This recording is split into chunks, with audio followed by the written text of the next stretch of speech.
में मिलाने का समय आ गया है। কাশ্মীরের পেহেলগাম হত্যাকাণ্ডের পর ভারতের প্রধানমন্ত্রী নরেন্দ্র মোদীর প্রতিক্রিয়া ছিল প্রতিশোধের হুঙ্কারে ভরা। বিহারে এক নির্বাচনী জনসভা থেকে তিনি ঘোষণা দেন হামলাকারীদের পৃথিবীর শেষ প্রান্ত পর্যন্ত তাড়া করা হবে।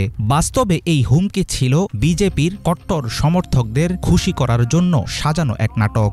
শান্তি প্রতিষ্ঠার বদলে রাজনৈতিক মুনাফা কুড়ানোর জন্য সবসময়ই কাশ্মীর ইস্যুকে ব্যবহার করে আসছে মোদী সরকার। প্রদেশটির নিরাপত্তা, স্থায়ী শান্তি কিংবা স্থানীয়দের ন্যায্য অধিকারের নিশ্চয়তা কোনো কিছুই নেই বিজেপির এজেন্ডায়। ভোটের নেশা আর উগ্র জাতীয়তাবাদের উপর তৈরি মোদীর নিউ কাশ্মীরের গল্প এখন একেবারেই ফুটো বেলুন।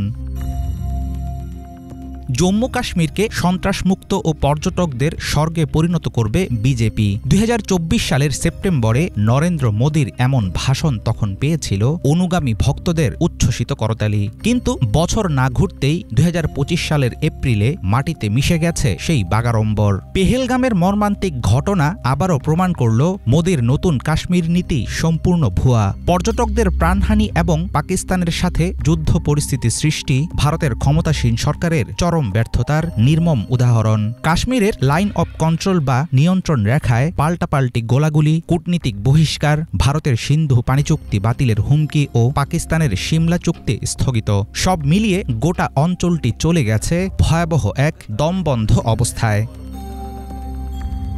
জম্মু ও কাশ্মীরের বিশেষ মর্যাদা বাতিল করার সময় তৎকালীন মোদী সরকারের পক্ষ থেকে বলা হয়েছিল সংঘাত জর্জরিত প্রদেশটি ফিরবে ভারতের মূল ধারায়, কিন্তু সম্পূর্ণ ভিন্ন স্থানীয় বাস্তবতা। পেহেলগাম ট্র্যাজেডির পর ভারত নিয়ন্ত্রিত কাশ্মীর জুড়ে চলছে সরকারি বাহিনীর একপাক্ষিক দমনপীড়ন।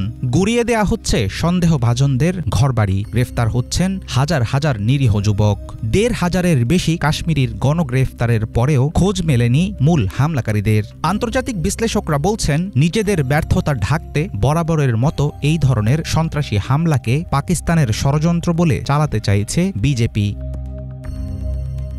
2019 সালে কাশ্মীর কেন্দ্রীয় শাসনের আওতায় যাওয়ার পর থেকেই পর্যটন বৃদ্ধিকে প্রদেশটির স্বাভাবিক হওয়ার প্রতীক বানাতে চেয়েছিল মোদী সরকার। অথচ স্থানীয় মুখ্যমন্ত্রী ওমর আবদুল্লাহ বহু আগেই সতর্ক করেছিলেন পর্যটন বাড়লেই সেটাকে শান্তি মনে করা ভুল, বরং ঝুঁকিতে ফেলা হবে পর্যটকদের। তার সেই সাবধানী বার্তা উপেক্ষা করেছিল নয়াদিল্লি। পর্যটনকে রাজনৈতিক প্রচারণার হাতিয়ার বানানো ও সবকিছু স্বাভাবিক আছে এমন মিথ্যা প্রচারণাই কাশ্মীরকে ঠেলে দিয়েছে আরও বেশি অনিশ্চয়তার দিকে, যার কারণে প্রতিনিয়ত বিপন্ন হয় প্রদেশটিতে বসবাসকারী জনগণের জীবন ও জীবিকা।